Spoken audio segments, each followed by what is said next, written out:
Okay, so let's practice.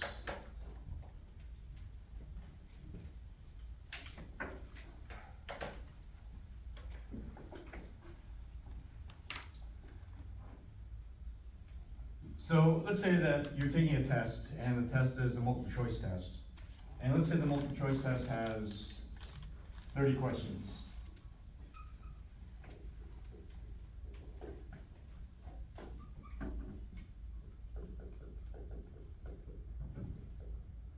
And let's say that each question has 4 choices, A, B, C, or D.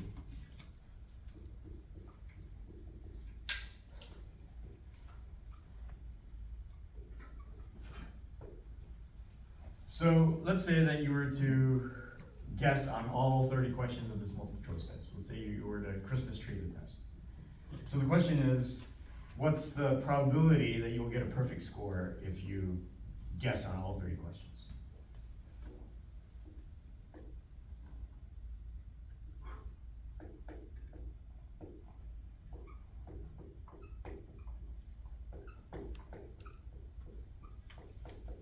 So here you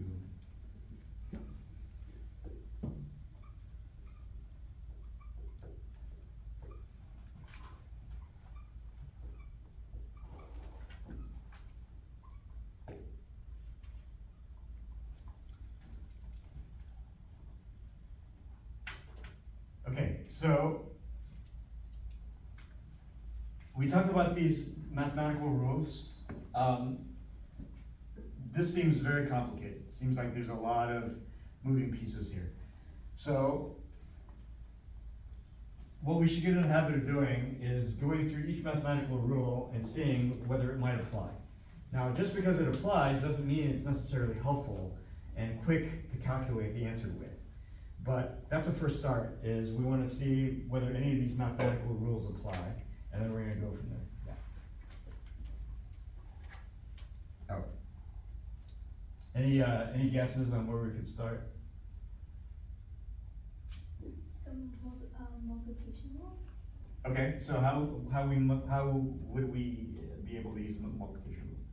Since there's 4 guesses per question and there's 30 guesses, each question is 1/4 correct, and then you multiply all the 1/4, and that's the probability.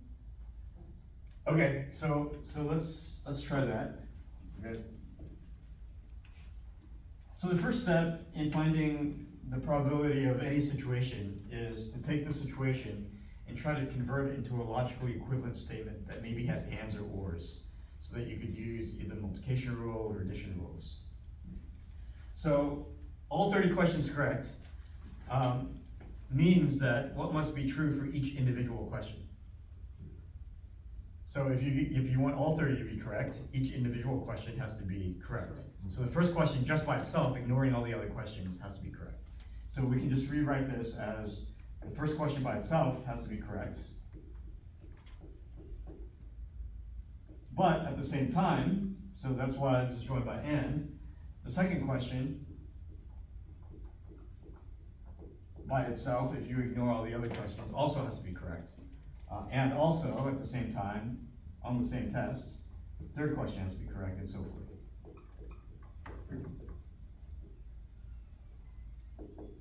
So this is true for all the questions that all have to be correct, and they're all joined by and, because all has to occur on the same test. So this is true up to the last question, the 30th question.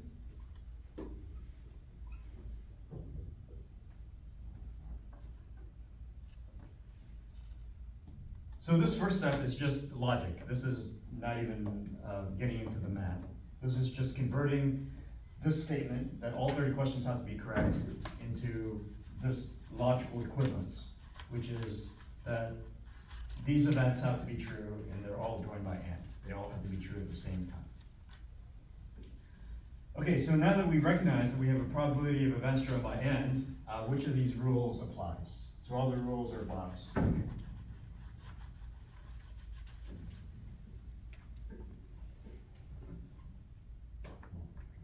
Yeah, so probability with and ends up being the multiplication rule.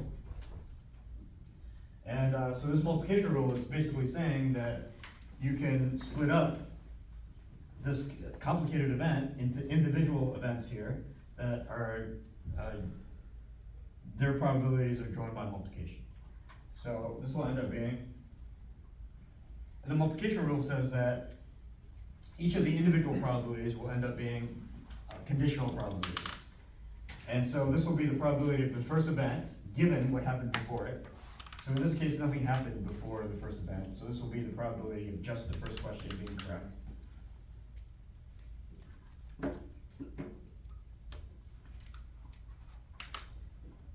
And then we're now gonna multiply by the next conditional probability, which is the probability that you get the second question correct, given what came before it, which is that you get the first question correct.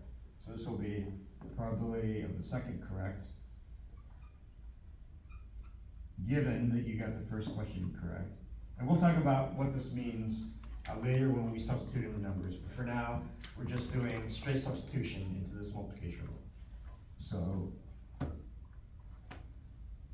you have this, so what would the third conditional probability be? So third correct, given First and second. what came before it, which is that you got both the first and second questions correct.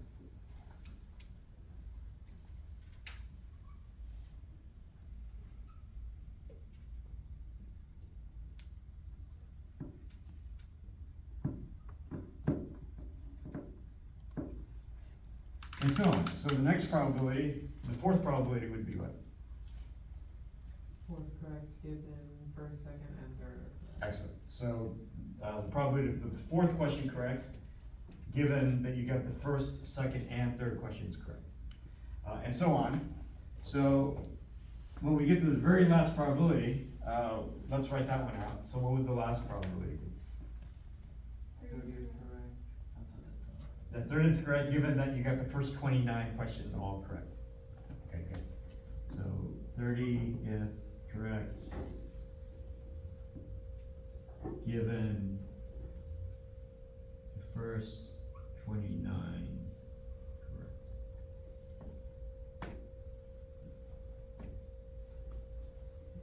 Okay, so now, so this is just straight multiplication rule.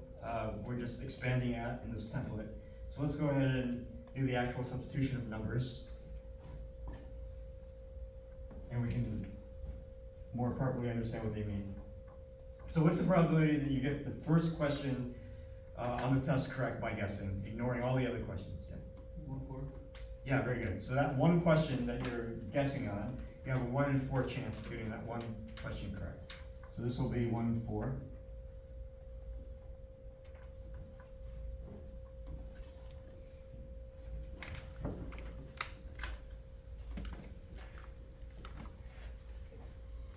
Good, so now let's go on to the second probability.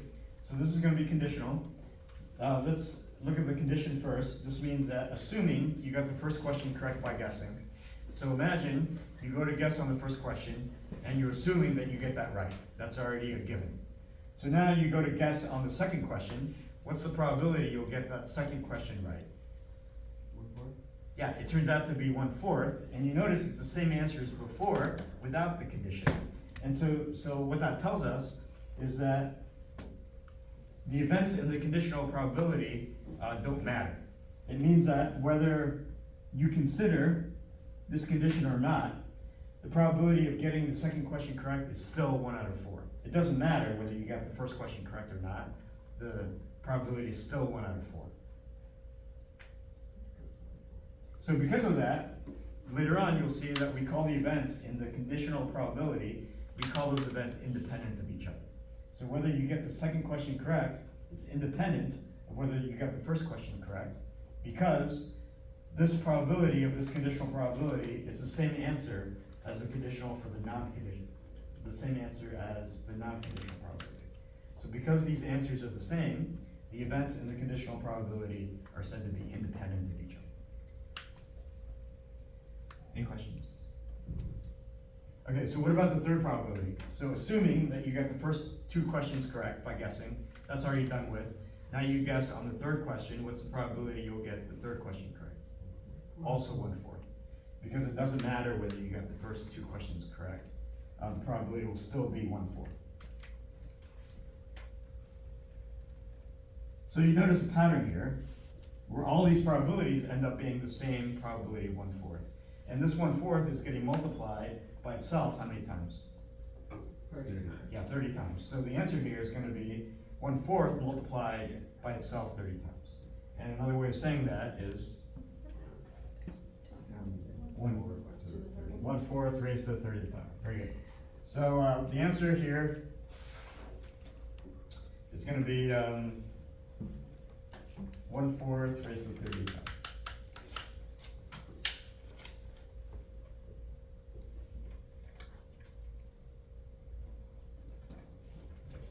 Any questions? Okay, so notice the answer's not 0, but without doing this, you might expect maybe the answer is 0, because if you're to just blindly guess on all 30 questions, you might think that you don't have any chances of getting a perfect score. But technically, you do have a chance of getting a perfect score, but the chances are just really slim. So let's talk about just how slim this answer is. So this is going to be 1/4 raised to the 30th power. And if you punch this in your calculator, what do you get?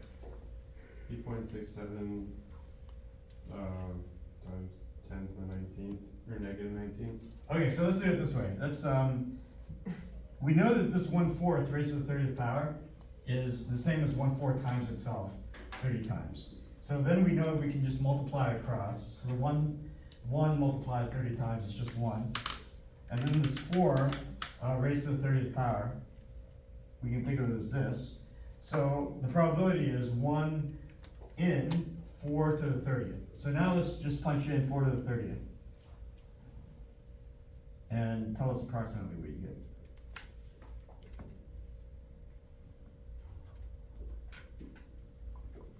1.152 times 10 to the 18. 1.152. Do you want us to go to the fourth digit, or like what do you want us to? Yeah, so this answer to 3 digits is fine for now. So Okay. 1.52, that's fine. So this is approximately 1. So 1.152 is so close to 1, let's just call it 1 for now. So this is approximately the same as 1 in 10 to the 18. So 1 times 10 to the 18 is approximately 10 to the 18. So this is approximately 1 in 10 to the 18.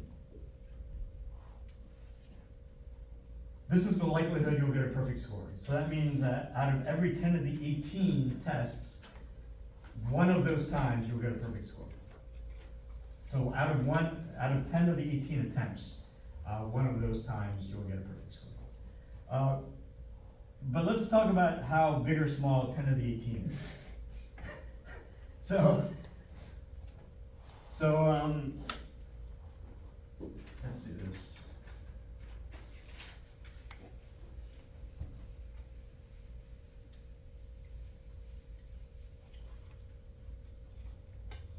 So 10 to the 18, we're going to build up to this by first starting out with 10 to the 3rd power. So if we have 1 in 10 to the 3rd, that's the same as 1 in 1,000.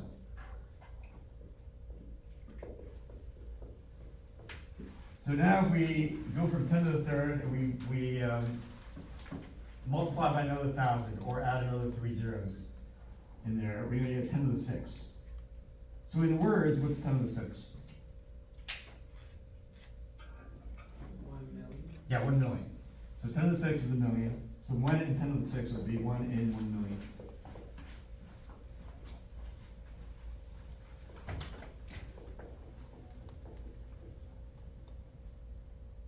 So let's say that 10 to the 6, and then we add another 3 zeros, or multiply by another 1,000. So it'll be 10 to the 9. And what's that going to be? 1 million. Yeah, 1 billion. And again, we're working our way up to 10 to the 18 power. Right now we're at 10 to the 9. So what's 10 to the 12? Trillion. Yeah, a trillion.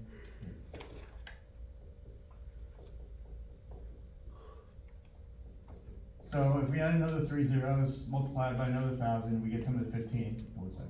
quadrillion? Yeah, very good. So, most people don't know what the term is for that, because usually in real life, we don't have numbers that big. Even the national deficit, isn't this big. It can still be described in trillions. But 10 to the 15 is actually 1 quadrillion.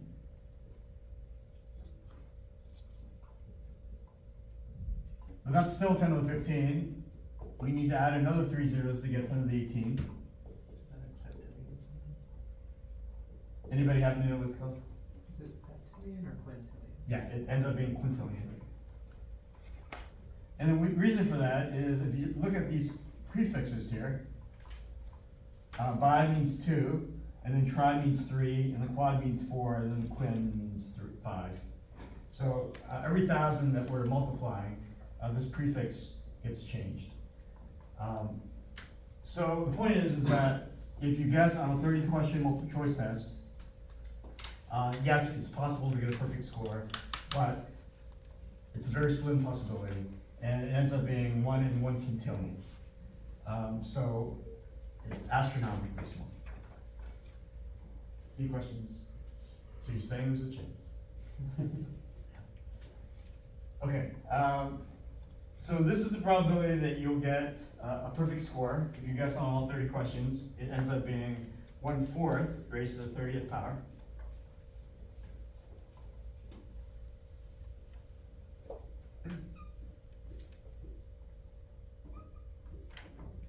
And we got this by using the multiplication rule here, because we saw that this situation we're trying to find the probability for ends up being the probability of events run by n. And so because of that, we were able to use the multiplication rule.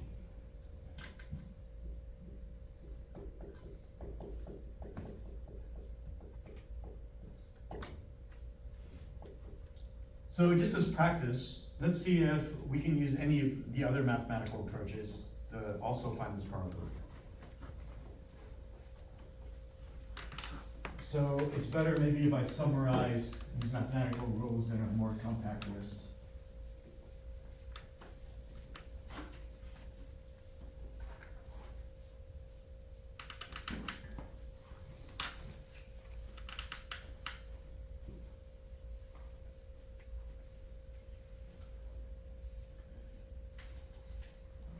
Question. Yeah. If that was to be a test, would you want that to be the answer, or would you want that to be the answer? Well, you should, this is just an approximation. This is the exact answers. This is just to show that they approximate to be the same thing. But you should be comfortable taking this fraction and being able to approximate it as a decimal, which is basically what we did. Okay.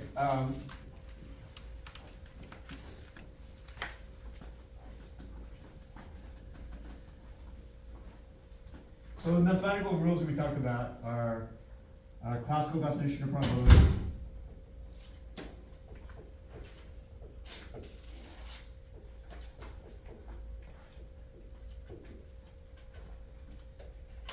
addition rule, and again, the addition rule is when you have probability with events run by or. And multiplication rule, that's when you have a probability with events run by and. And the rule of complements.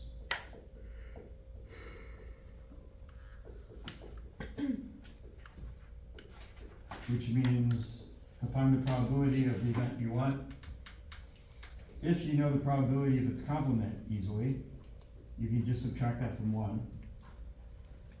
And so these are the main mathematical rules we talked about. So for this example of trying to find the probability of getting a perfect score on this 30-question multiple choice test by guessing, we ended up being able to apply the multiplication rule.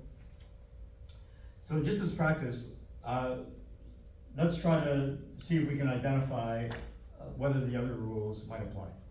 So the classical definition is the number of desired events divided by the total. So let's go ahead and see if that might apply here.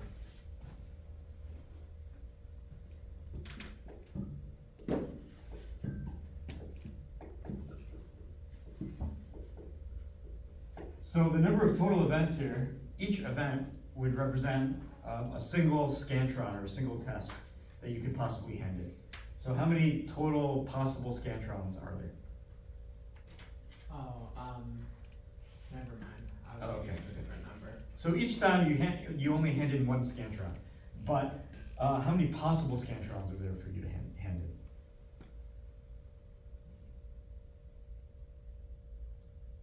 in? One.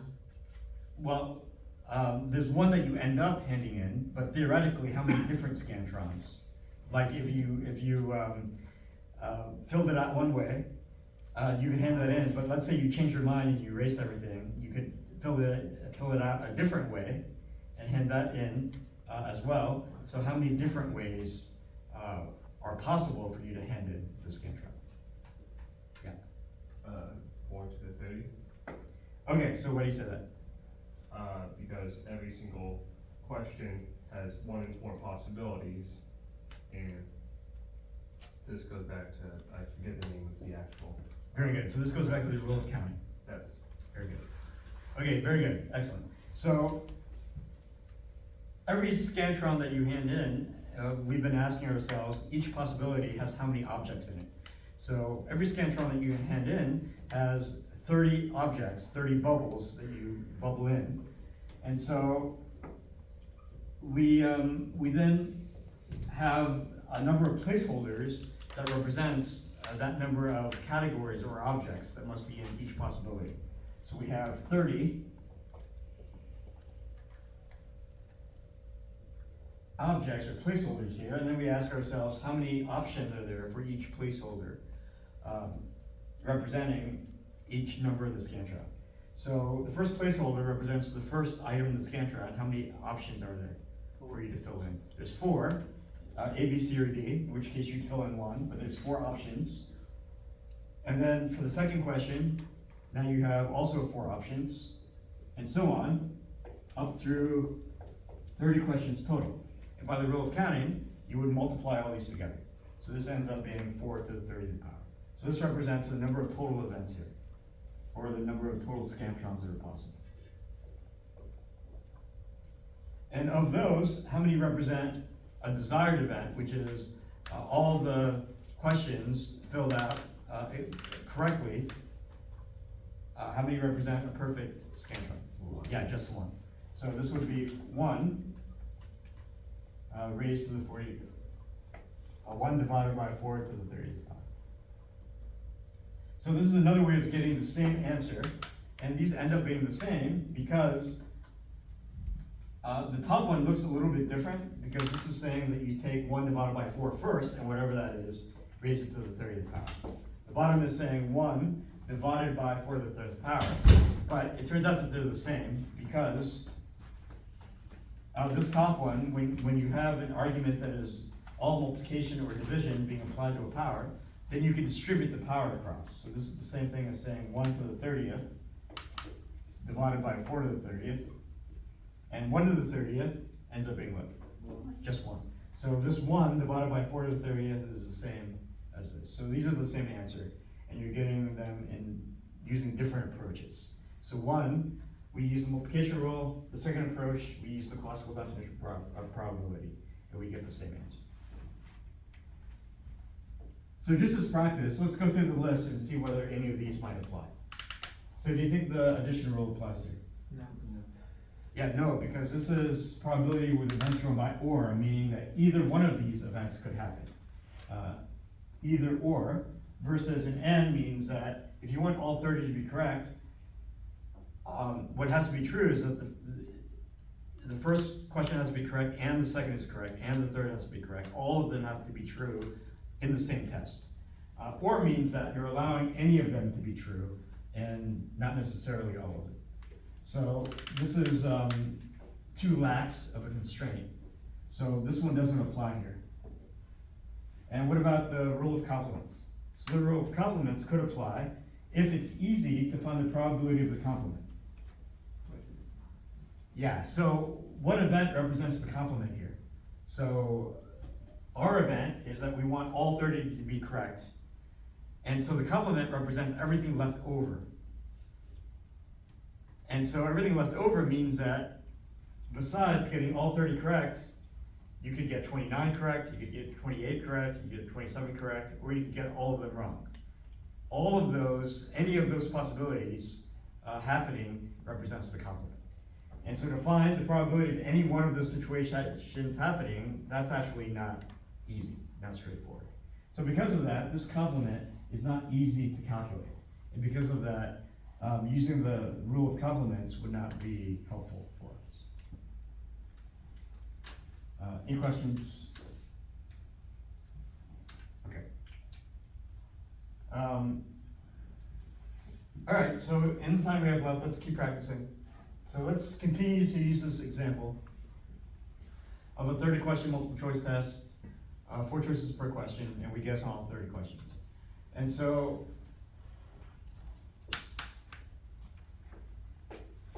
the next related question then would be, what's the probability that you get all 30 questions wrong?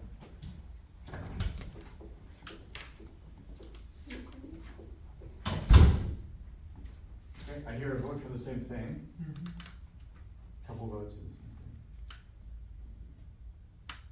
Would it be three over 4 to the power of 30? Okay, very good. You guys got it. Okay, so let's talk about that. So one way that we use to find the answer to the first question of all 30 questions correct is we ended up using the multiplication rule.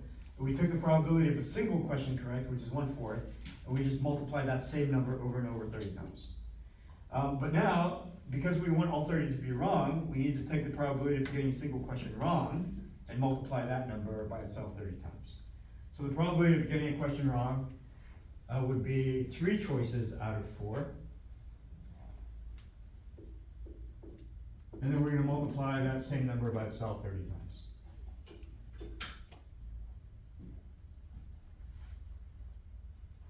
And so this ends up being a different answer than 1/4 to the 30th. And it turns out to be a bigger number, a higher probability. So if you punch this in, what do you get?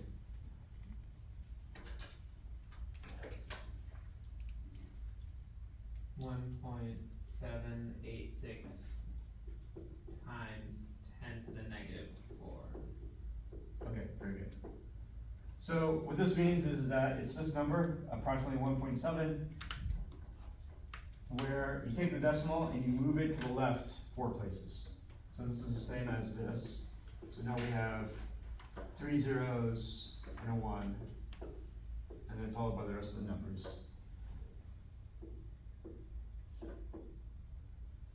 So this is a small probability, but it's not nearly as small as the previous answer of 1 in 1 quintillion.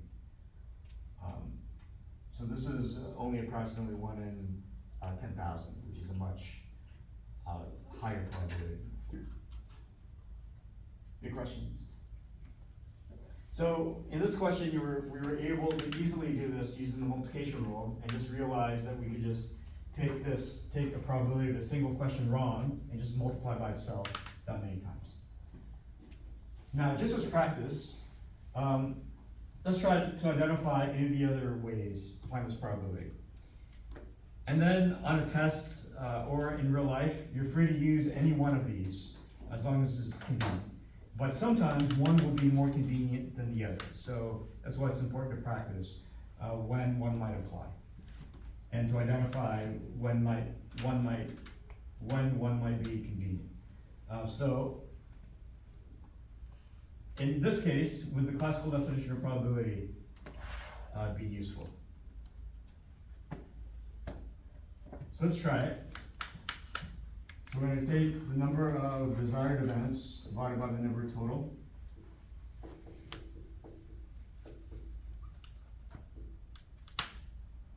So again, as long as this assumption is met in the classical definition of probability, in that the number of total events are equally likely,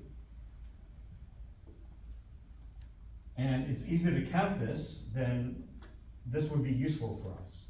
So, what would the number of total events be in this case? 4 to the 30. Yeah, so it'll be similar to before, when we did this before. So it'll still be 4 to the 30th, which represents the number of scantrons that are possible to hand in.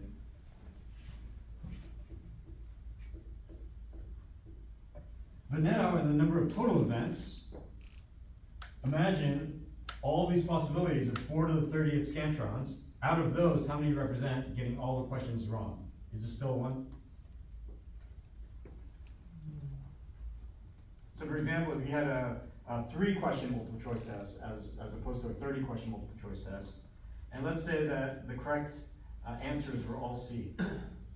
So this is a correct, this is the scantron with 100% correct.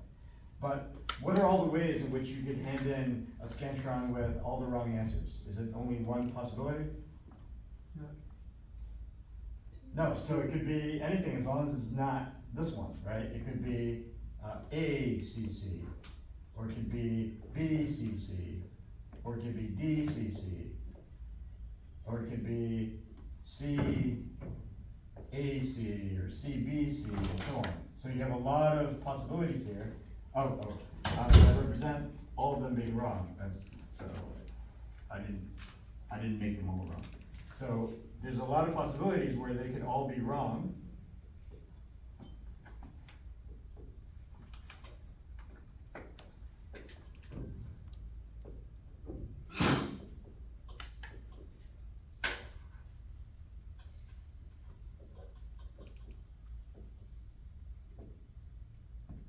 And so on. So there's a lot of possibilities. So it's not just one like before. So how do you quickly come up with this number? The total number of, if you have 30 questions instead of 3, how many ways are there to turn in a scantron with all 30 questions wrong? It's the rule of counting again. Since there's 3 options, you multiply 3 to the power of 30. Okay, excellent, excellent. So, so every wrong scantron that you turn in with all 30 questions wrong has 30 questions in it. And then how many options for this first question being wrong? 3. Yeah, 3. And the second question being wrong, 3 options, and so forth. So by the rule of counting, you would multiply all these together. So it's 3 being multiplied 30 times. So that's the number of desired events where you get all 30 questions wrong. And it turns out that this is a ratio where both of them have a power of 30.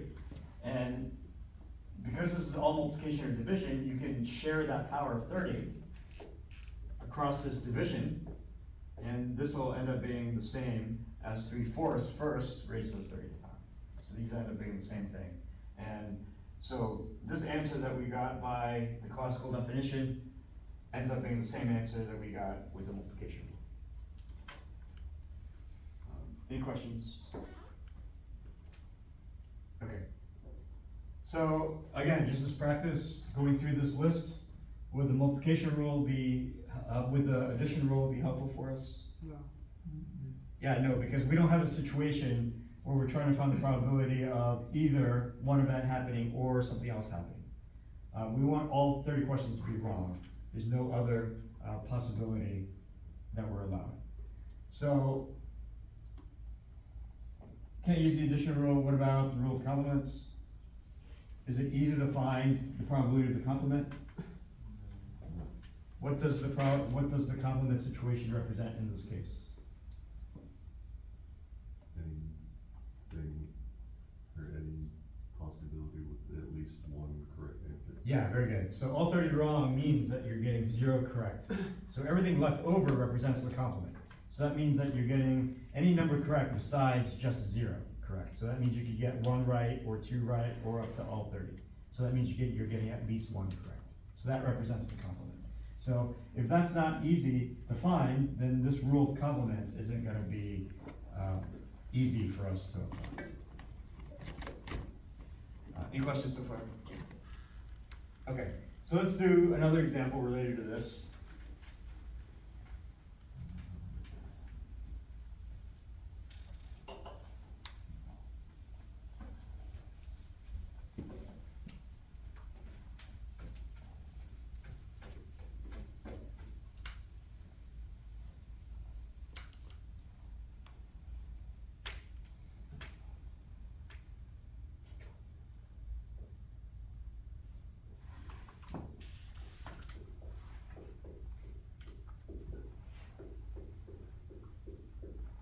let's say you wanted to find the probability of getting at least one question correct. Any ideas? I think it would be the addition rule because it's one correct and the other is wrong. Okay, very good, let's try it. So just like you said, the first step should be to convert this into a logically equivalent statement. So at least one correct means that if you were to enumerate out all the possibilities, that means that at least one is either one correct, or it could be two correct, or it could be three correct, and so on, all the way up through all 30 correct possibly.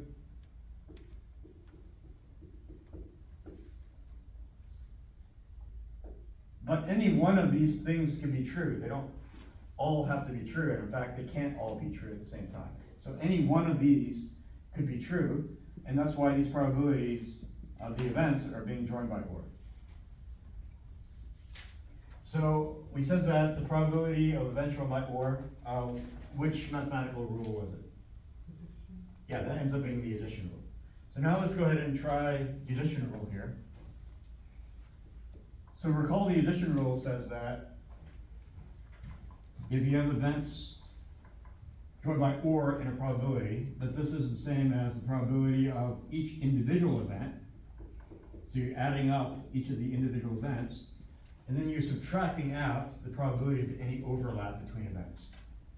So minus this probability, I'll just say for now, the probability of overlap.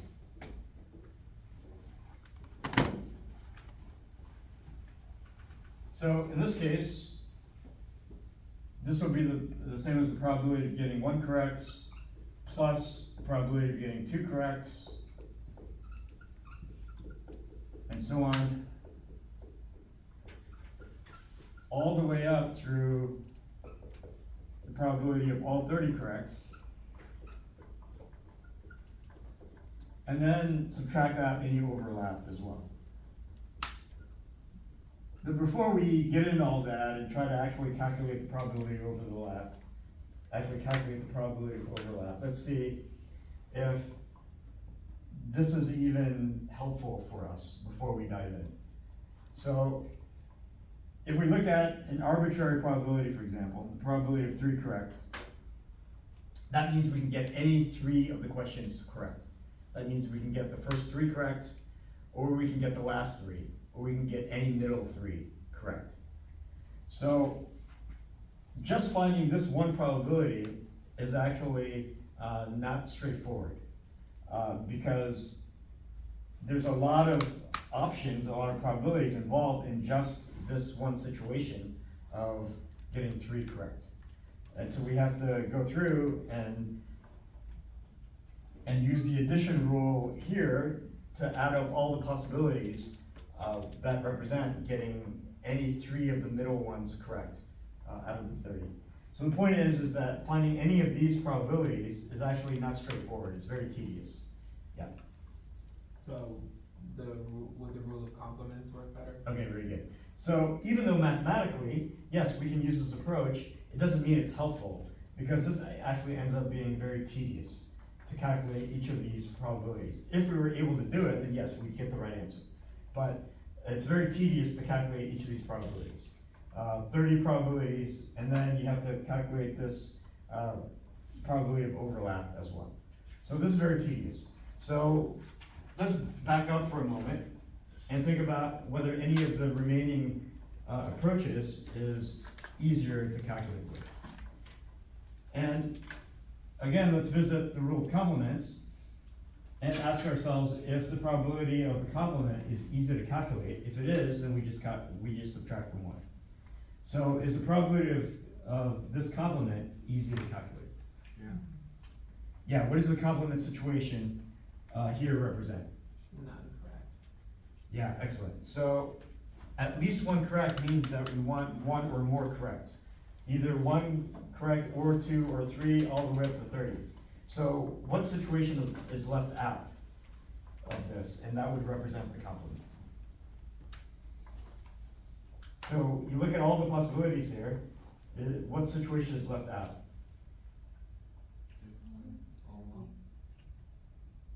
Yeah, all wrong, we're getting 0 correct. That is the only situation that's left out here, so that represents the complement.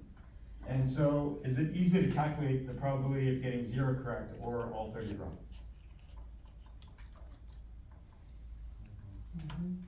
Yeah, it turns out that's easy to calculate. We actually calculated that in the previous question, the previous example of getting all 30 questions wrong.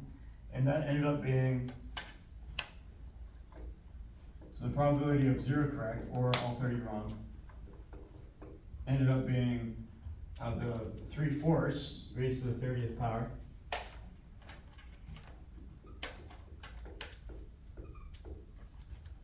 And this getting all the questions wrong, this actually represents the complement situation. That's this, so all we have to do is subtract the 1, and then we'll get the answer we want. So this ends up being, so the probability of at least 1 correct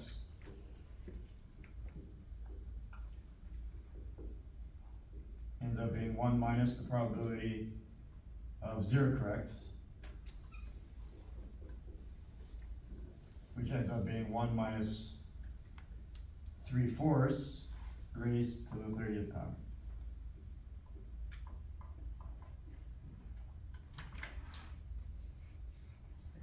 Any questions? So in this example, we saw that it was easiest to use the rule of complements because the probability of the complement was easy to find. And so we would just subtract from 1. Any questions? Okay, so in the time we have left, let's do another quick example.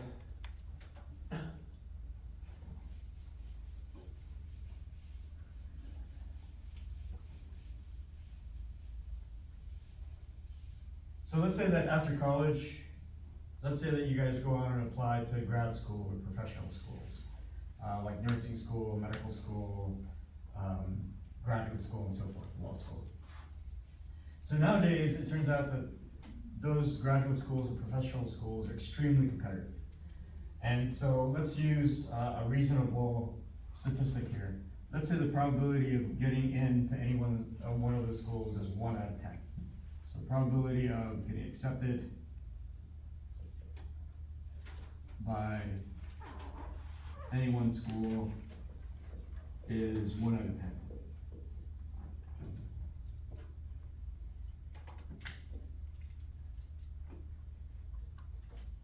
So let's say that knowing that it's so competitive, let's say that you apply to a lot of schools. Let's say that you apply to 40 schools.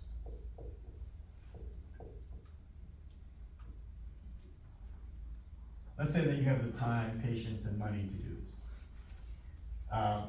So let's say you apply to 40 schools, and so all you care about is that you get in somewhere.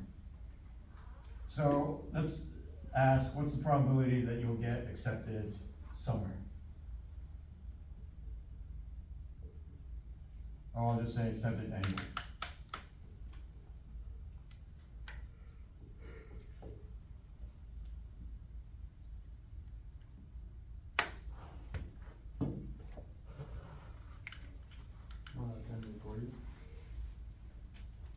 Okay, so first of all, do you think that by applying to more schools, you have a higher chance or a less chance? Higher. Yeah, so first of all, we know that it should be a higher chance than 1/10.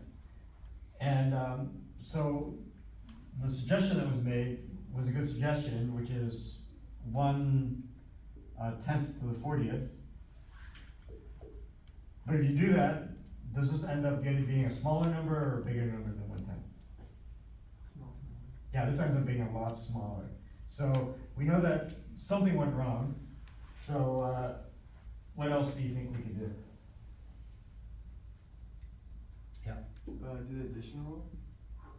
Okay, so the addition rule, because we know that by getting accepted somewhere, that means that either one school accepts us, or 2 of the schools accepts us, or 3 of the 40 schools accepts us, and so forth. So probability with the or, yes, we could use the addition rule, but now the question is the addition rule helpful? Is it easy to calculate with?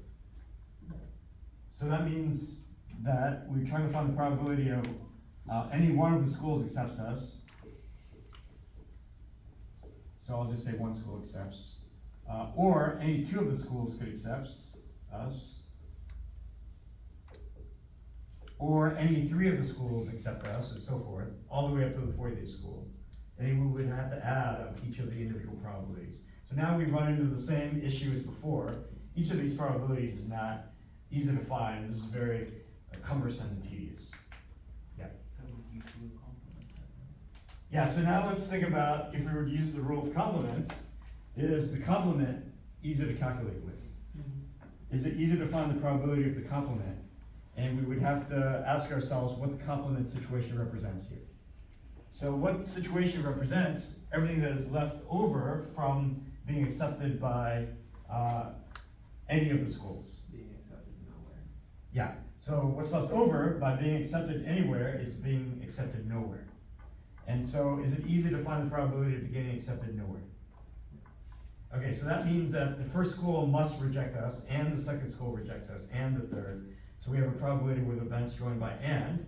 So that means that you can just multiply the probability of getting rejected by one school and multiply that 40 times. So let's find the probability of getting rejected by all 40.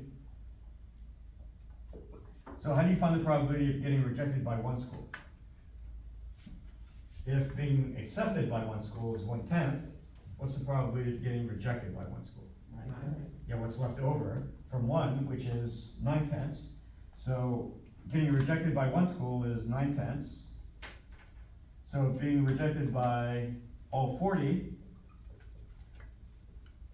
is gonna be that probability raised to the 40th power. So that's just the probability of getting rejected by all 40 schools. And if we subtract from one, that's using the rule of complements to find the probability we want. So go ahead and punch this in, and let's see what probability we get. It's, about 0.985. Okay, so approximately 0.985.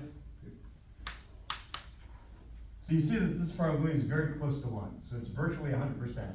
So what that means is that it's virtually guaranteed that you'll get accepted somewhere if you apply the 40 schools, if the chances of getting into any one school is virtually impossible. The chances of getting in somewhere, if you apply to 40, is virtually guaranteed. So this is somewhat surprising, but mathematically true. Any questions?